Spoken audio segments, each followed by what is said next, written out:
Hey, Clayton, if Jesus was Jewish and celebrated the Sabbath on Saturday, when and why was it switched to Sunday? This is a good question. It's making a good observation. For those of you who aren't familiar with this, the Sabbath is the one day out of the week where God says you are not supposed to work and you're supposed to rest and remember me. And so the Sabbath was a gift given to God's people and a command in the Ten Commandments that we were supposed to keep one day out of seven holy and to cease from work and to focus on God.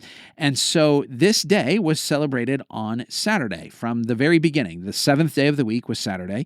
And so on Saturdays is when the people of Israel would keep the Sabbath, the followers of Jesus at the beginning would keep the Sabbath, and Jews throughout, even up till today, keep the Sabbath on Saturday.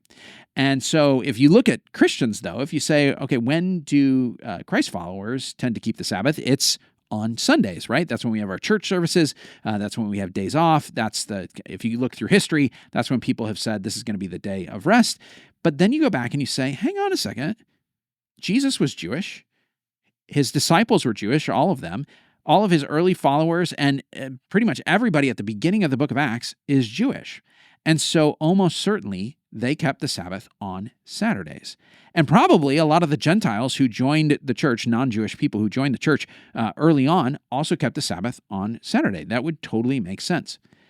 But there are some indications that even in New Testament times, people had some differing opinions about when you should keep certain days holy. So there's a verse in Colossians chapter 2 where Paul is writing, and he says, therefore, do not let anyone judge you by what you eat or drink, or with regard to a religious festival, a new moon celebration, or a Sabbath day. So he's writing especially to these new Gentile believers, these non-Jewish believers who are saying, I'm putting my faith in Jesus. He's the Jewish Messiah.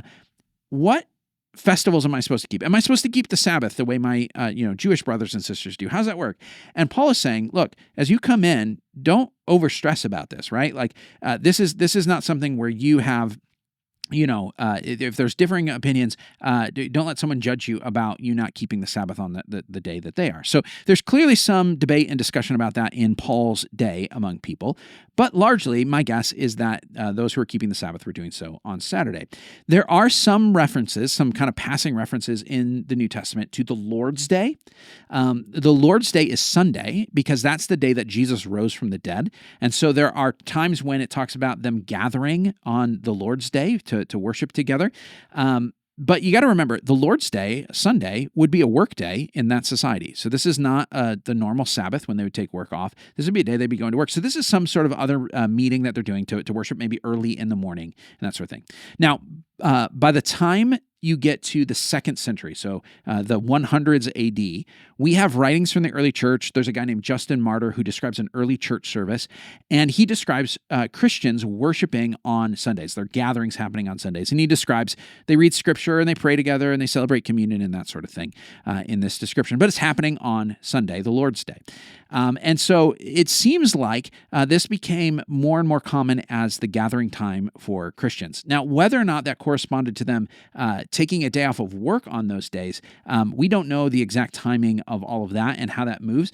And even the way Christians eventually started to celebrate the Sabbath feels very different than the way Jews would celebrate the Sabbath. And so some of that diverges somewhere. I don't know all the history of that. Someone else might. But it seems like this was a gradual process as more and more Gentiles came into the church. The way these things were practiced started to eventually change. Now, all of this history, you may say, I don't really know about that. What are we supposed to do today about the Sabbath? Here's what you should do. Take one day a week. Do not do any work and rest and focus on God. And choose a day of the week when you can do that with as much of your community as possible. Now, I realize that some of you have, unusual, inconsistent schedules. Maybe you work nights, or you have shifts that are, on certain days of the week and not others. And you can't do, a Sunday or a Saturday the way that many people do. That's okay, but try and celebrate the Sabbath, to take that rest and to cease from all work with as much of your community as you can. If that means your family or a group of friends, ideally it would be with other people in your church, so that you say, you know what, on Sunday, I'm not going to look at my email. I'm not going to do any work at home. I'm going to set aside the planning and the things that I need to do, and I am going to go to church.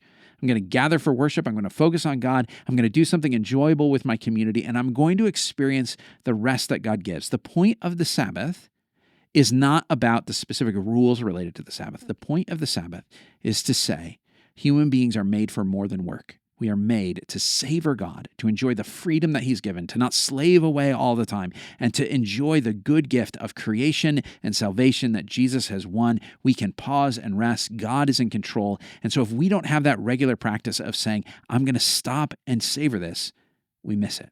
So whatever day you celebrate on, make sure you have a day that you celebrate the Sabbath. Thanks for listening. If you've got your own questions, email questions@BibleSavvy.com. Like and subscribe to catch our regular episodes every Monday on the Bible Savvy Podcast.